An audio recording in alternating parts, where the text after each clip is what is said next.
الا عجبك خليه، ما عجبكش دير الملاحظات، اما داكشي ديال المدعيه شي واحد ما يتعلق هذا ما كنهضروش عليه.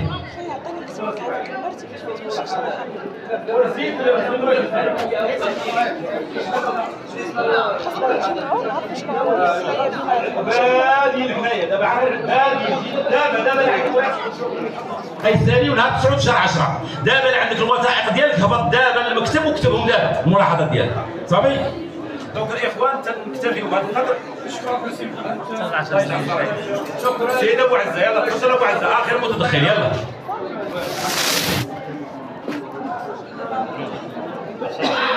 السلام عليكم سي الرئيس. بغيت نسولك واحد السؤال الله يجزيك بخير.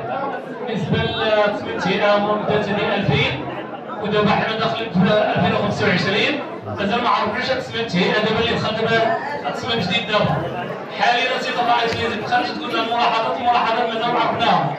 خصنا نفهموا سي الرئيس اشرح لنا كفاءة التسميت هي اشنو اللي غادي يكون دابا حاليا.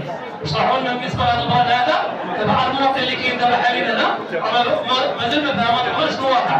مازال شنو الجامعه ديالنا هذه 2000 كما تنقول لك مازال ما فهمناش حاجه. الجامعه ديالنا راجعه والله خصها تزيد قدام. خصنا نعرفوا السيد الرئيس ويشرح للمواطن شنو كاين. حنا دابا جينا هنا كتشرح لنا حنا مازال ما فهمنا والو. حنا بغينا نعرفوا السيد الرئيس الله يجزيك الخير التسميت هي شنو غادي يكون في المنطقه ديال عامر. شكرا سيد الرئيس. شكرا سي ابو عزه. دابا سي ابو عزه قلتي هاد الجماعه خصها تزيد قدام. هاد الجماعه باش تزيد قدام سي ابو عزه خاصها التصميم تاعها خاصها بلان. اي جماعه باش تزيد قدام خاصها هاد الوثيقه التعميريه. وبالنسبه للشرح سي ابو عزه راه من الصباح وكنشرح من الصباح. هذا مشروع راه شي المشروع اللي كان عندنا شي الناس اللي بناو في بلاد عياشي وبزردال كان عندنا منطقه في ناحيه مسموح لها بالبناء كيما عندنا اليوم في البوارات.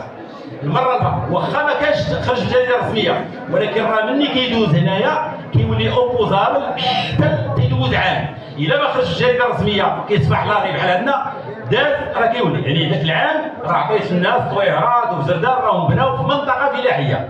من الصباح وانا كنشرح سي وعزه كنقول لك باش ما عندنا هذا ماشي تصميم نهائي هذا مشروع. الا عجبك هذا التنطيق من الصباح انا كنفسر فهمتيني. ما عجبكش وما فهمتيش دير لنا العشاء عندك في الدار ونجي عندك تما ونشرح للناس جمع ولاد عمك ونجي نشرح لك تما. فخليني نهضر صافي خلينا نديروا معاك شويه. الا ما فهمتيش حيت انا دابا سيمانه وانا كنشرح والشرح ديالي راه في اليوتيوب يدير التنطيق اللي قلت لكم هو كاين. اكثر من هذا هاد الحروف اللي ما فهمتهمش كاينه واحد القانون معلق حتى البلان كيقول لك كل حاجه والمعنى ديالها. راه اللي ما شافاش راه من تحت هاد الحروف اشنو كتعني اس ار اشنو كتعني اس سي 3 اشنو كتعني هذا راه كاين الشرح.